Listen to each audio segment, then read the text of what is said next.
Hi everyone, welcome to another Makeup Monday with me, Leanne and Justine. That sounds like three of us, but there's only two of us here. So we've set ourselves some more 5-minute challenges to show you.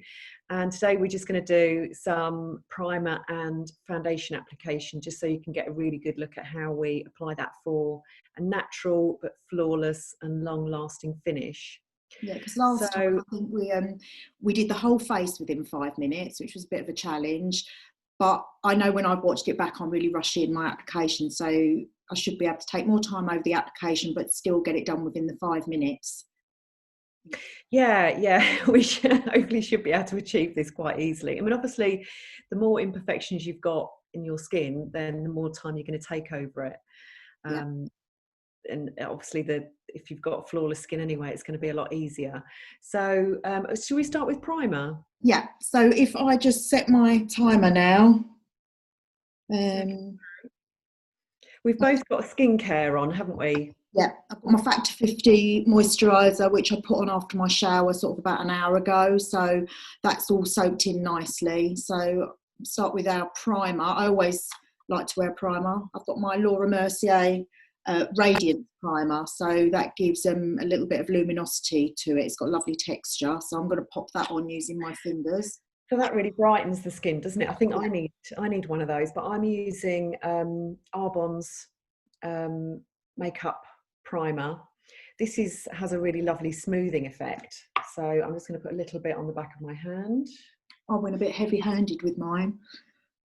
I was going to use the Arbonne primer today. It's lovely, isn't it? We both have that in our kits as well. It's like silk. It's so smooth. But as Justine was saying, you shouldn't need too much time rather between layers of application. So when you're putting your skincare on and then your primer, you shouldn't need to leave like ages and ages. It should just really be, I mean, I suppose it does depend on the product that you're using, but I think just a few minutes, few minutes. What do you think, Justine? I mean, I normally allow longer, I think probably because I've got more combination skin, so I like to make sure that not the oil hasn't come through and things like that, so the base is nice before I start putting my makeup on. I'm about to go in with foundation now because my primer's on, giving me a little bit of luminosity. I'm using today's my favourite foundation, which is the Yves Saint Laurent Hourglass Le Teint in B50, and I use this in my professional kit as well. And I've got. And I'm using. Sorry, I'm using McGrath.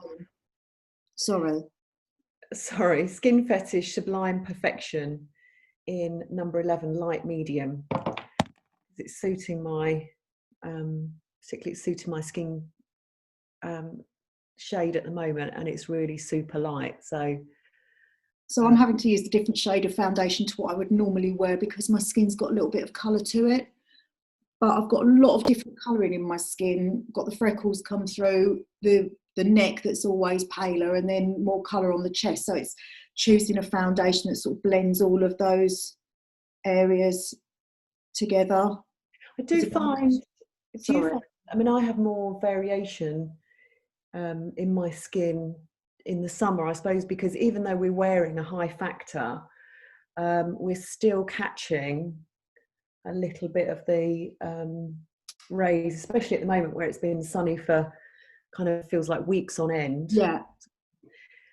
And even with Factor 50, my freckles have definitely come out, and I wear that religiously. I'm bringing my foundation down to the neck because it is so much paler there. I have a tendency to get pigmentation, but I do find the high factor, so Factor 40, Factor 50, actually really helps with that, with the pigmentation. So we've got about a minute and a half left. So I'm sort of done with, because I like just quite a light base, and then I'm going to pop some concealer under my eyes. I'm going to do the same. So I'm using a liquid MAC, this is MAC Mineralise concealer in NC35, just under my eyes. I've got the Bare Minerals Bareskin. which is normally too dark for me, but at the moment I can go a little bit darker. Yeah, I'm going a little bit darker as well. So you do need to, you know, if you've got a bit more colour, you need to adapt your base product to the change. If you do, I mean, if you do tan a little bit, I tend to fake tan, but to actually kind of blend in with the rest of my body, or sort of my neck and décolletage area, I tend to go for the same tone. So the foundation has the same undertone. So I have a very warm, more kind of yellowy based foundation, but so the undertone stays the same, but I just go a shade or two darker throughout the summer, just depending on how dark I'm actually going. You can mix those together, can't you, to get the right consistency as your skin changes? Yeah, that's the great thing about liquids, isn't it? Is that you can mix them in those in-between seasons, kind of spring and autumn. You can get the best of both worlds, basically. Yeah. So I am using the Hourglass Ambient, this palette, sorry with the mirror flashing. These two are finishing powders, so I've just put those together and a little bit. It's really, really light texture, just to set everything, and that's the 5 minutes done. Well, I'm just going to finish off. Can I just finish off with powder? I'm going to try this. This is actually an under eye powder by, again, Pat McGrath.